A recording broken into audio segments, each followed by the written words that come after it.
Hey everyone, so we're just going to dive straight into things today since I want to get started polishing up my game. So let me show you all where we're at so far.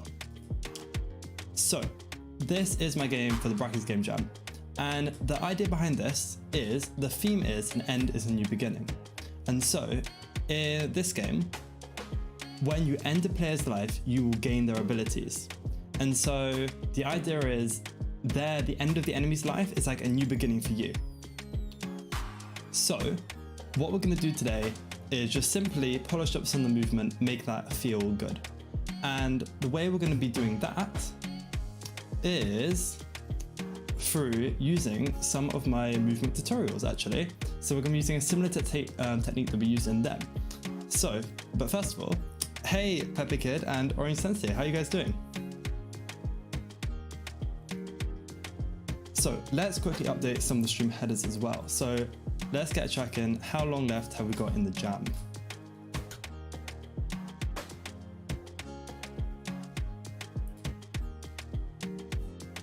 So tomorrow is going to be the last day and I have a lot to get done still. So I feel like the overall gameplay is pretty much complete. Okay, 1 day, 12 hours, yeah. Hey, nice. I'm glad you made it. I'm doing good. I'm excited to hopefully finish this all up. So my plan for today and tomorrow is I'm going to do a quick stream today, do some minor improvements to the overall game, and then tomorrow is going to be the final day and I'm just going to try and get as much done as possible. So this means art, sound design, loads of gameplay systems, or like the overall gameplay structure, so like levels, is what we need to do tomorrow. So let's update the stream overlay quickly. 1 day, 12 hours remaining. And today, we're just going to be focusing on general polish. Nothing too crazy. I'm going to leave some of the more complicated topics till tomorrow. And Orange Sensei says, so I guess you're going to do mostly art and post-processing work. I think I'm going to leave that until tomorrow. For today, I'm actually going to work on polishing up the movement. And that means that we're going to be using my movement tutorials, hey. So let me show you guys what we have so far. So one of the things I did today was get these health bars working, and I think these work really well. And so, oh, and also ability charges. You can see in the top left corner. So we have ability, I guess I call them charges. I don't know what's the correct, I don't know what's good word for them. And then also hit points. And I think these are working quite good. And so this is going to kind of allow these interesting decisions to form about your resources.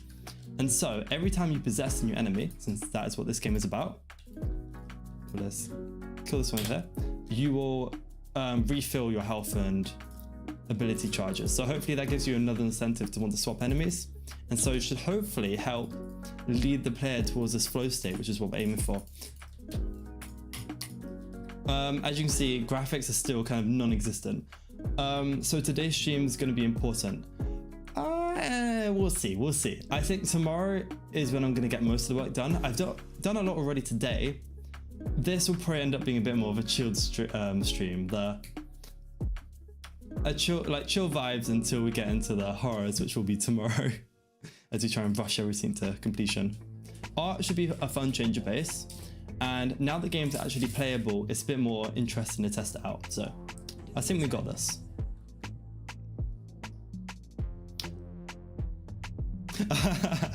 Oh, very, very true. Though I say I'm going to use my movement tutorials. This is going to be much the more basic stuff that I cover, but hey. So what we're going to be doing is I've already implemented a bit in one of these scripts. It's copying these lines of code, which if you watch my movement tutorials, you should be familiar with. And so we're going to be turning all of the rigid body based movement that we were using before, and now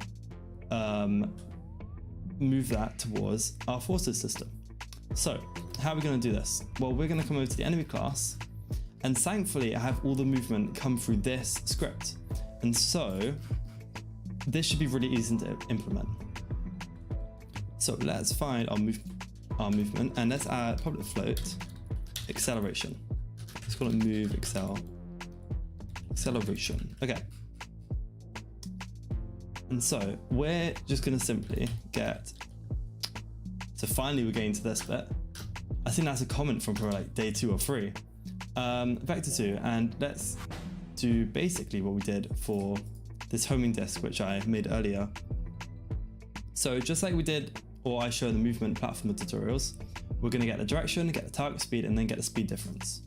So let's implement that. So our direction we already have. So let's get our target speed. And so this is going to be the speed that the enemy is trying to get to, which is basically already what we're setting our velocity to. Then, as you guys will know, we get the speed difference. And that's done by getting our target. Let's just keep it as target, yeah. Getting our target, and then subtracting that. What order is it again? Let's have a look. Got the direction, target speed, speed difference equal target speed minus, yeah. And then subtracting that by our current velocity.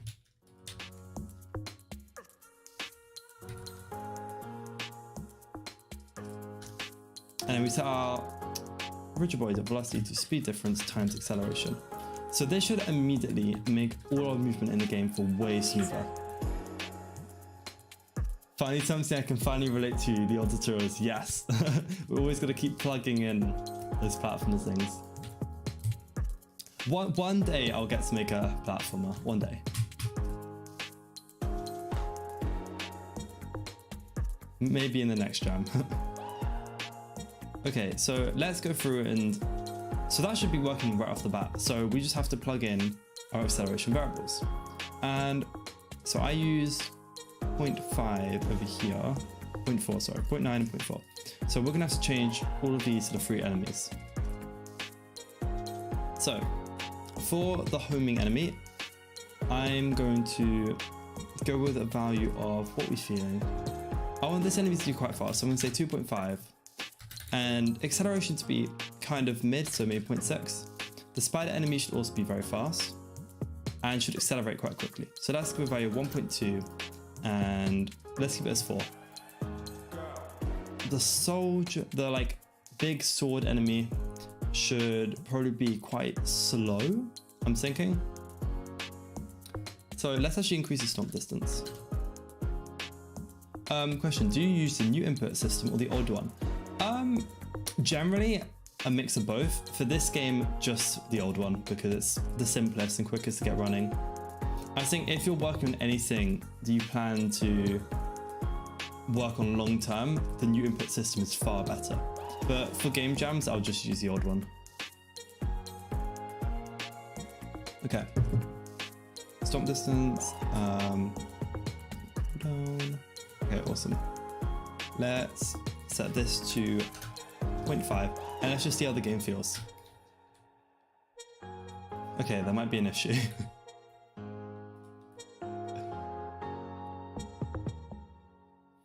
Okay. We're not calling this in fixed update, are we? So that could pose an immediate problem. So the way we fix that is that, how are we going to fix that?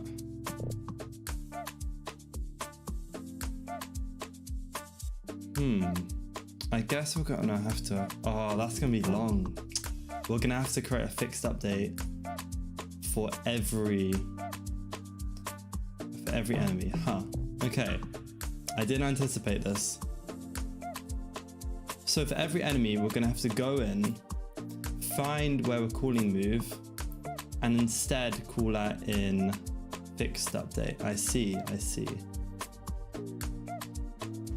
Okay, let's just try and do that as quickly as possible then.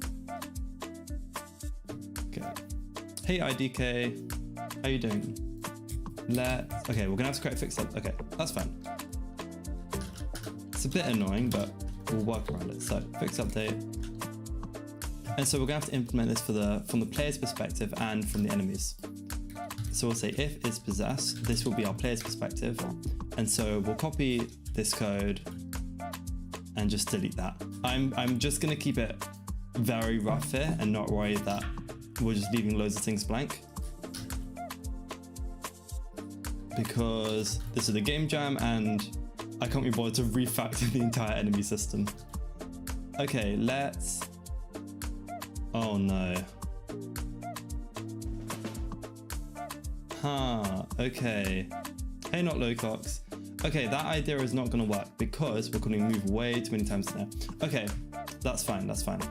Okay, so instead what we're gonna do is we're gonna create a new variable, and that's gonna handle our current movement. And then in fixed update, we'll just apply that variable. That'll be fine, yeah. So let's just put it at the bottom because this is gonna be very rough. Private vector 2, and this is gonna be our movement. We're just gonna keep everything nice and simple. No one looks at coding game jams. Exactly, yep. Badly, I can't stay for long, but good luck for this night. Thank you. Yeah, to be honest, this will probably be quite a short stream since I wanna go to bed early, come back tomorrow super energized and ready just to grind out this game. Okay, so we have a plan.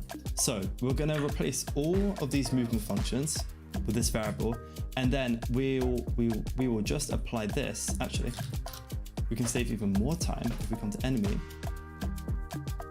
add this variable in here. Now it's actually kind of organized, make it protected, and then we're going to create another function, void fixed update, and we will apply it in here.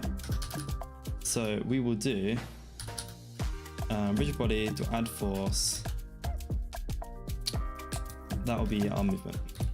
Look at me being all organized. Let's go.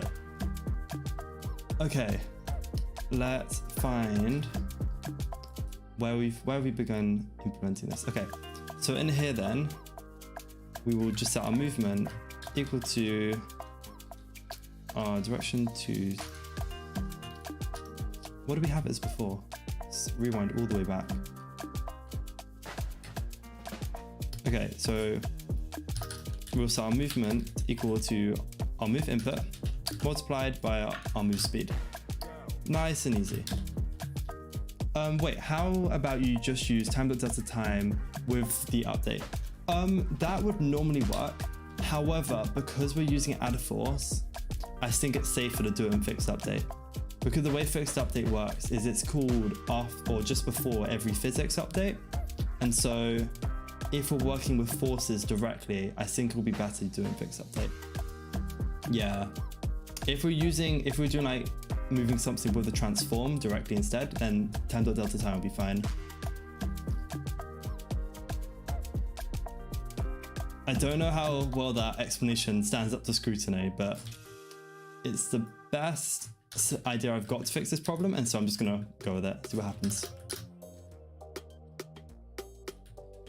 Okay, this will be a bit tedious, but we will get it done nonetheless.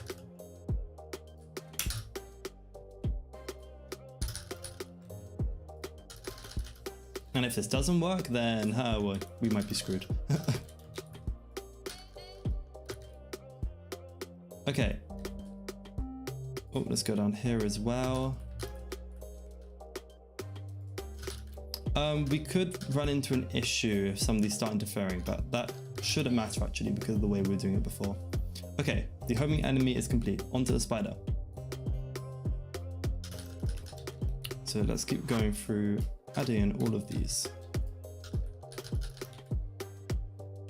So the way I've set up each enemy is every one has one attack and one ability. And so I'm hoping that will make it quite easy for the player to learn each one since they're kind of running off the same control scheme. It also has the added benefit of allowing me to reuse a lot of the code in AI, so that's nice.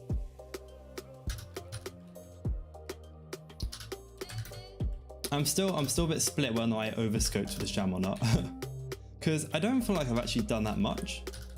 But at the same time, I think making a combat, like top-down combat-based game that isn't just a top-down shooter leads itself to a lot of issues surrounding like balance and game and enemy AI and things like that. I was watching a really interesting devlog about someone who's making a game similar to Hyperlight Drifter earlier actually. And so that's kind of inspired me to make sure I polish this game up as much as I can, because that will add so much to the whole experience and I think it'll be super important and have a big impact on how this game comes out in the end. Okay, the final enemy, let's get onto this.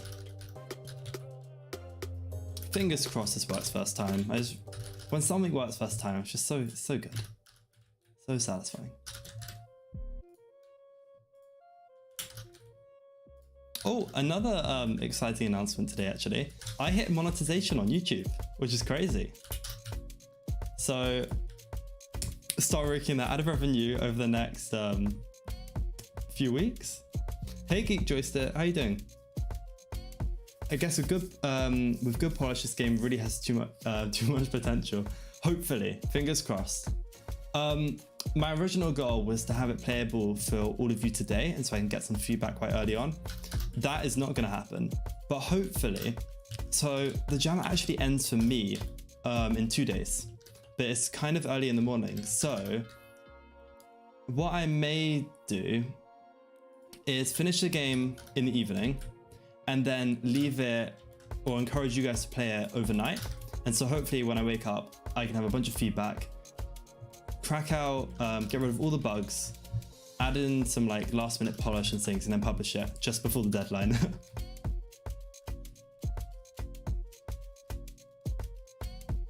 Okay. Oh, a couple more ones we have to go through. I'm doing good. I'm doing good. This is kind of the calm before the storm, I think.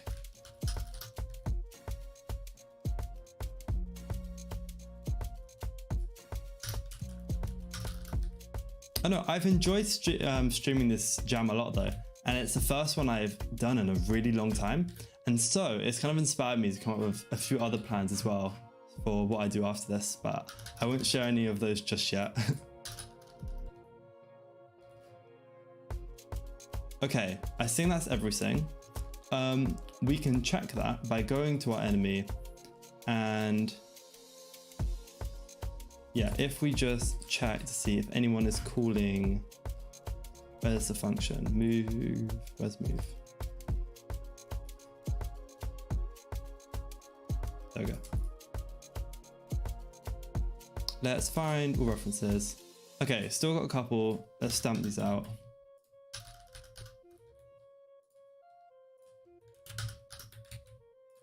Okay, so the reason I'm doing this is I want to add this like fluidness to the combat as well, and I'm hoping it will help the AI feel slightly nicer as well. So that's why I'm spending so much time, or wasting so much time, on like movement in a top-down shooter, which really, movement's always important, but it shouldn't be the primary focus.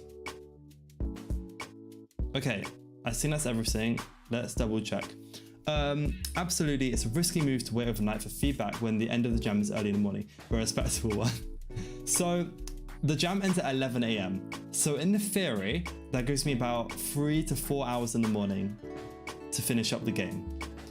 So that should be enough, fingers crossed.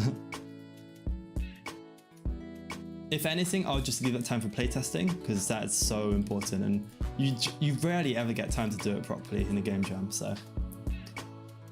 Fingers crossed. Though, the last Brackeys Jam I did, I ended up staying up until 4 AM and releasing it then, so we'll see, we'll see. We will cross that bridge when we get to it.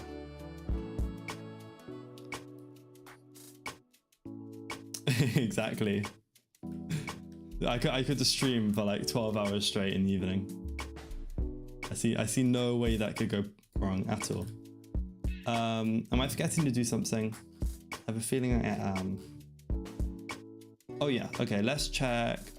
Where's my move state? So much code. Move, there it is. Find the references. Okay, there's one more. Let's get rid of that. Okay, Okay, this has taken a long time of just cleaning up the code, so fingers crossed this works. So I'm gonna be really sad. Yeah, Control F. I think find all references and Control F are quite similar, so should be good. Okay, what error are we getting?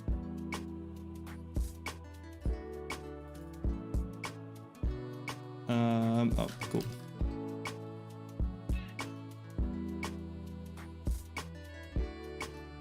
I participated in a 48-hour game jam once, slept 9 hours throughout the whole jam. So that was fun. It was actually really fun. Oh, that's an interesting experience. Hey, that's what energy drinks are for. Okay. It actually seems to be working. The values are all messed up, but I think the idea is all there.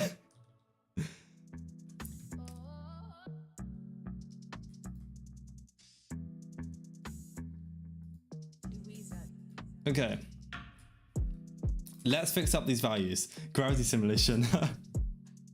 That looks very cool. That will make a lovely Twitter clip later. Okay, let's get to work. So let's start with each enemy individually and let's slowly make our way through them.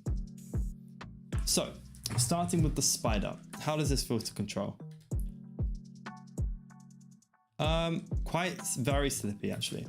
So I think we're gonna have to bump up the acceleration on all of them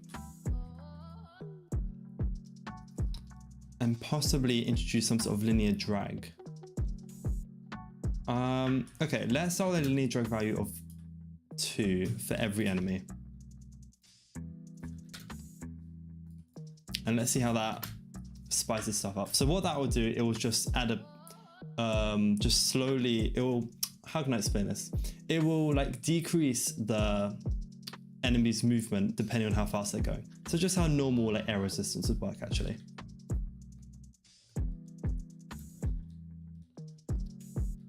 Okay, everything's much more controllable.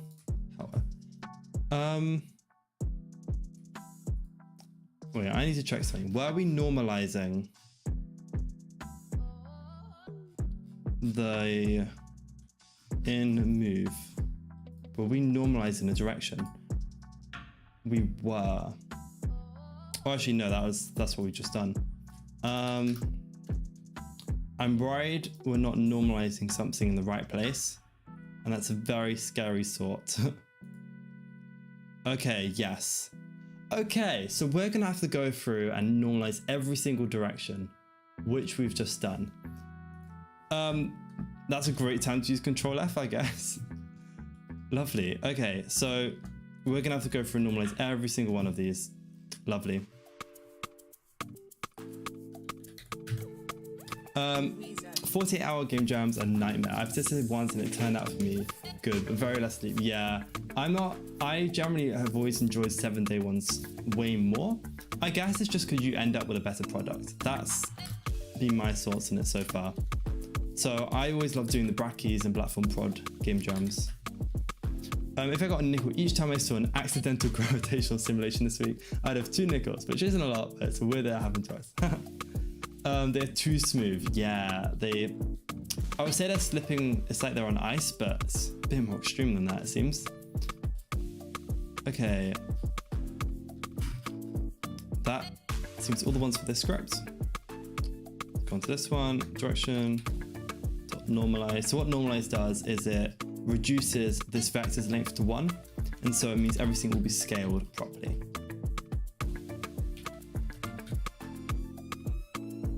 Okay, normalization all done. I've already done it for that one. Let's go into the spider enemy.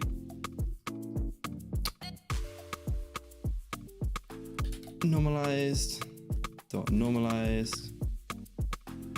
Let's add brackets around here and then normalize once again. 3 months long jam, on the other hand, gives you a lot of time for sleep. Wow, if there's a 3-month long jam, that's crazy. I know, they do a Metroidvania 1-month jam, don't they? That could be quite fun to do. I feel like at that point though, is it really a game jam in my eyes?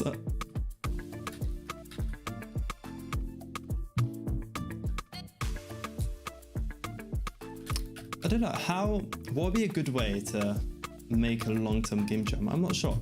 That's an interesting question. At some point I should try a way shorter jam, so maybe only a few hours. That could be quite interesting. At that point, of course, though, it would be like you'd have to like regulate that yourself, since saying if you had a jam only for 1 hour, the amount of people who could participate based on time zones would be tiny.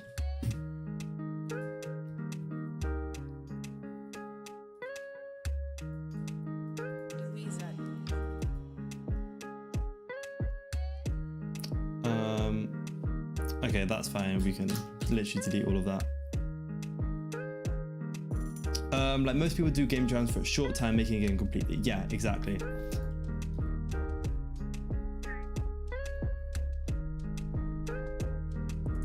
The beauty of game jams is you could just always go next. If you mess up one, it's kind of fine. Don't have to worry about it too much. Okay, it seems like everything's working pretty good now. The Game Boy Jam was 3 months long. I participated during the second to last summer. I think you had to make a real Game Boy game from scratch. Wow. Okay, that's actually really cool. That makes sense then for that one to be 3 months long if you have to do everything completely from scratch. That's quite cool, yeah. I think, I don't know. Would I ever take part in one of those? I'm not sure. I feel like you really have to, I don't know, like really love the concept for the jam and like be part of the community in a way, yeah. Code giving errors, delete everything, doing it. Oh, okay, cool. If you want a short jam, there's a try jam, runs every weekend and you only have 3 hours. Oh, that sounds very interesting actually, yeah. I've taken part in the mini jam a few times. I like the idea of that one, though I've never actually liked what the games I've made for it. I don't know. And of course I did the GMTK ones a while ago. Let's bump up the movement for all the enemies. So let's start with let's just double it. A good quote by Sid Meier, the creator of Civilization, is in game design, if you're not sure if a variable is working, just double it. And then you'll get a good idea of whether or not it should be higher or lower. Okay, everything's still quite slippery, but there's an odd, like you can see everything feels a bit more fluid, like interesting now. I really like this. This is the power of movement. Let's go. It's also proof that the months or even years I spent working my platform tutorials wasn't wasted. So that's always nice. Whoa, those stomping guys are actually very scary now. I'm gonna have to add some sort of anticipation to them. As you can kind of see, the game is really not balanced at all. So we're gonna have to work on that. We spent half an hour just getting movement remade. Exactly. That's what we do around here. Okay, I think spiders should be a bit faster.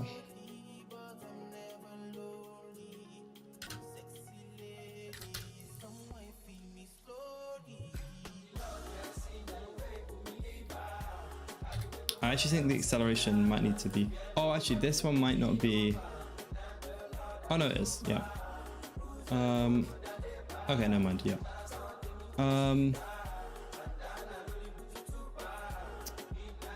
I don't know. It doesn't feel fast enough still. I'm not entirely sure why. Okay, that feels better. Did you keep the enemy position sync at all then? What do you mean?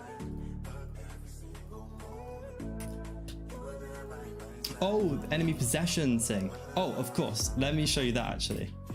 So the way I have it working now is when you kill an enemy for a short duration, you'll be able to take control of them. So let me get, oh, it's not, okay, let me decrease enemy spawning.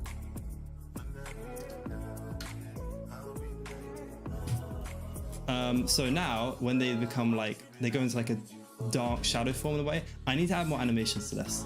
But then I can press space, and if the bullets stop destroying themselves, that's something I should probably get rid of. Then I can possess them, yeah.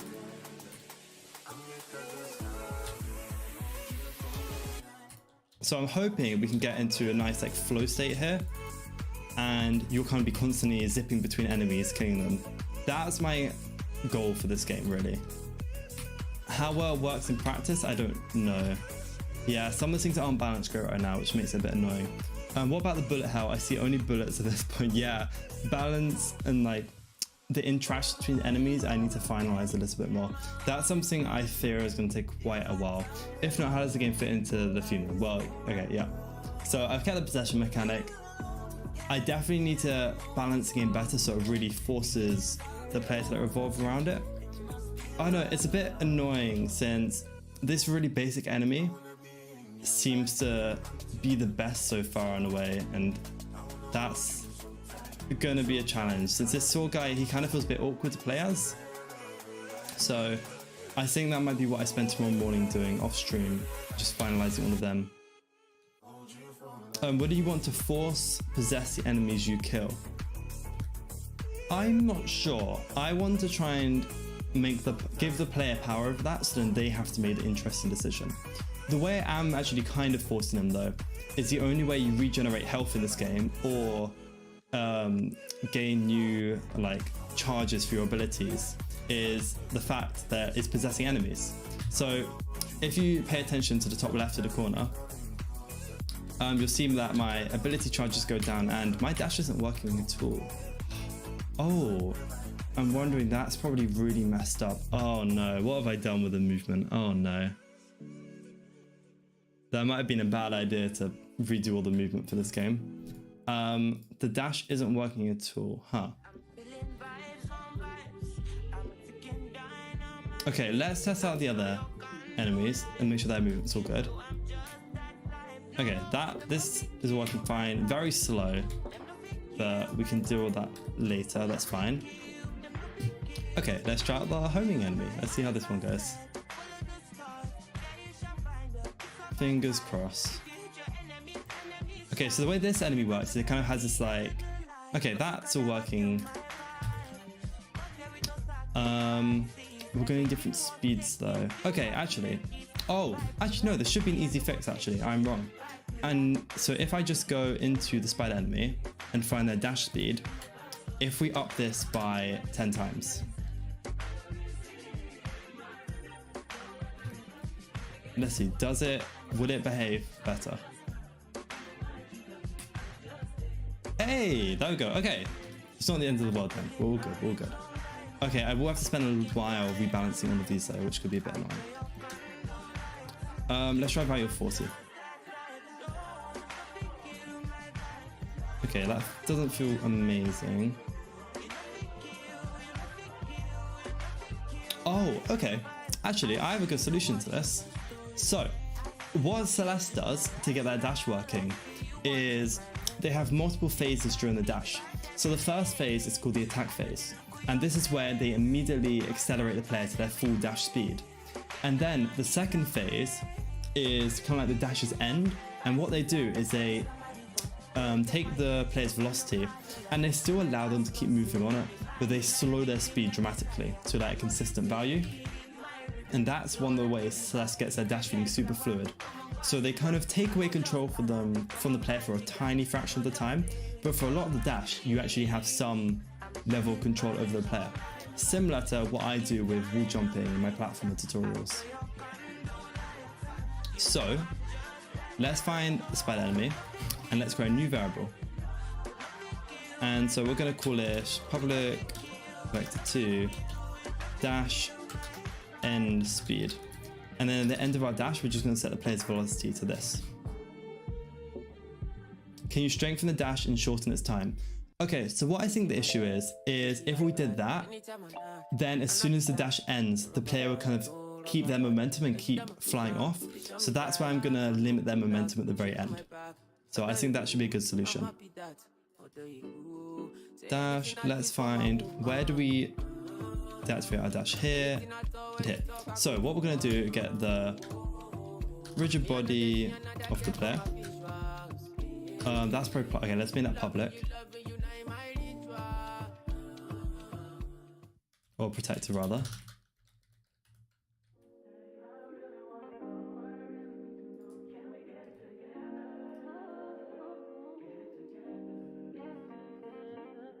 So we'll get the rigid body, velocity, and we'll just set that to our dash end. times, and then we'll times that by the direction of our dash. And don't forget to normalize that. Okay, let's add that in here as well.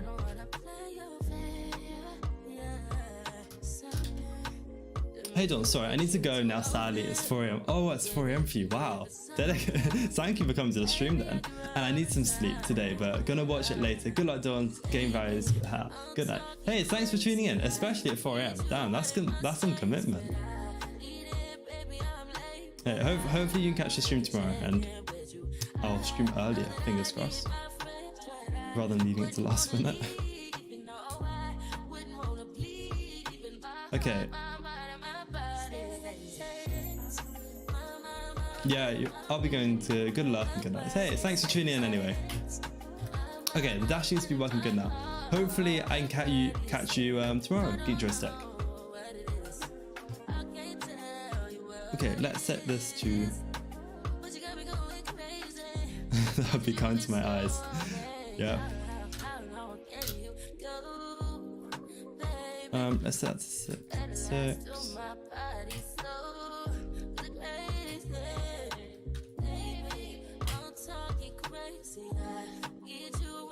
Okay, so what we will...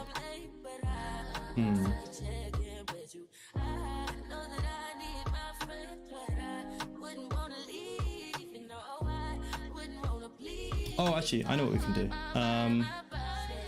So where we set our dash velocity, then you can also... Hey, see you guys tomorrow, yeah?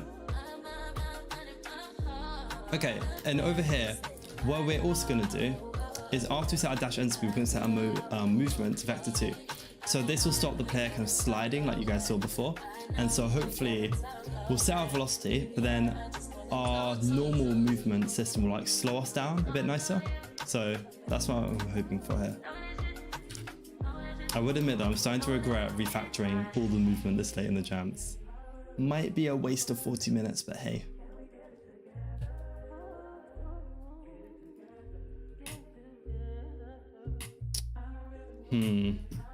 It could be better, but I think I might have to leave it how it is now. Yeah, we're gonna need some telegraphing on this guy's attack. There you go, take control of him, kill this person.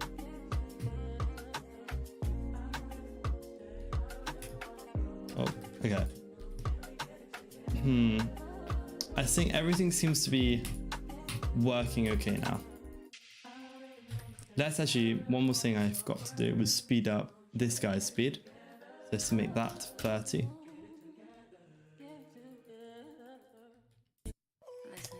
Thankfully the storm, oh whoa, that's very fast. Okay. We've caused many issues with this, haven't we?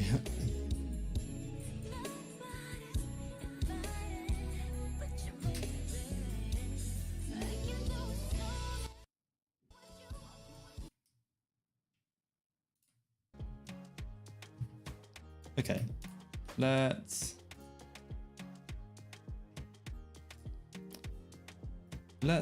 try and fix all the movement, and then that might be it for today, I'm thinking. So we need to do the same thing for the homing enemy.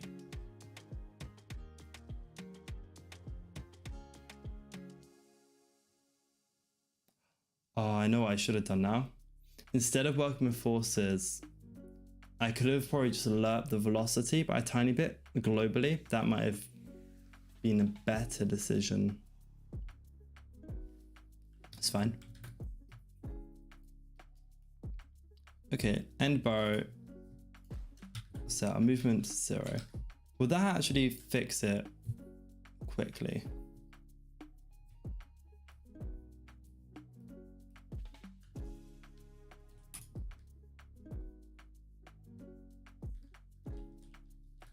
Let's get a homing guy in so we can test it.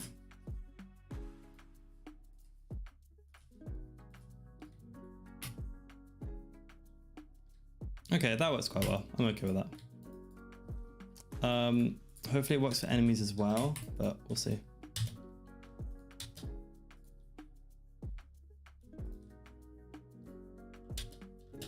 The ability, the possession doesn't seem to be working here. Not sure what's up with that one.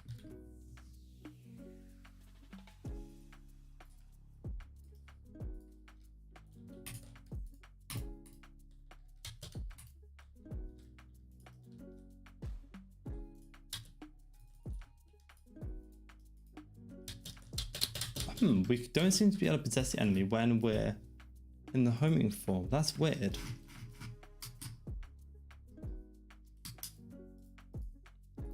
Let's do some more testing on that.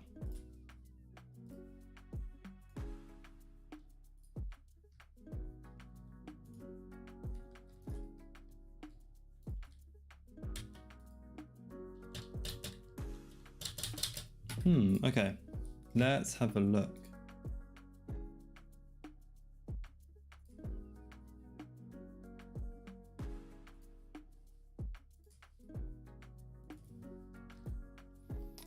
Homing enemy. What is going wrong here?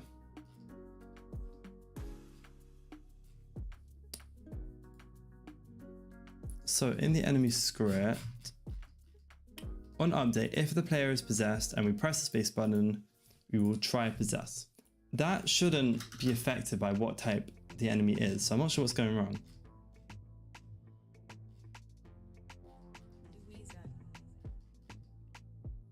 Try possess. Enemy is not equal to this. HP is not equal to 0. Do we make sure to reset HP to 0? Yes. What is going wrong then?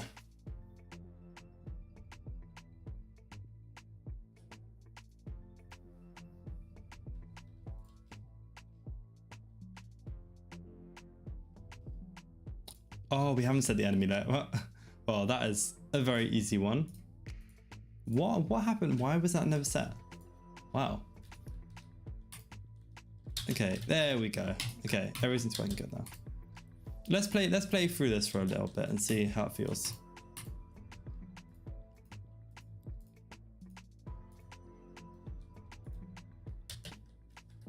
Okay, I don't like how the bullets interact with each other. I'm gonna have to think through that a bit more. Though, I feel like once we get the bullet interactions working better, the whole game, I think, should feel far nicer. Okay, this guy, the sword guy, feels so underpowered right now. It's unbelievable. So we're gonna have to sort that out.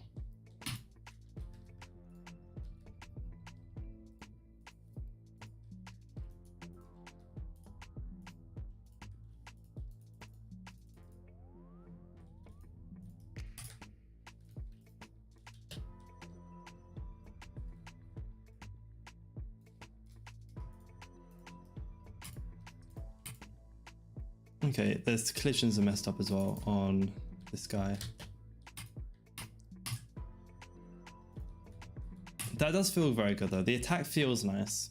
So hopefully, maybe if we make it insta-kill, if you're the player. Or we could just do that for everyone. If we telegraphed it better for the enemies and then made it do a crazy amount of damage. Yes, I think that'd be a good approach. So that might be I wait until bug fix, until artisan solution now. What else don't I like about the game right now? I think when you possess an enemy, it should destroy all the bullets and enemies nearby as well, so that you don't just instantly die. That would be a good quality of life feature. Let's write some of these down and come at this tomorrow. So we have physics-based movement working now. That's good. So what are our current issues? The sword guy feels super weak. I don't like how the bullets interact. Functions. Possible solutions. Higher damage with enemies telegraphing attacks. So what telegraphing means, it means showing the player where they're going to attack preemptively so that they can kind of dodge out the way, and that makes them a bit easier to fight, but it also gives us an excuse to bump up the damage. which should feel great when the enemies in the player's control. Bullet interactions, so these are interactions between bullets, just bullets, and also the homing disc things you guys can see. Okay, on that note, I think that might be all I get done tonight. We have a lot to do tomorrow though, wow. So we've got to finish up game balance, get all the art done, get all the polish done, and release it.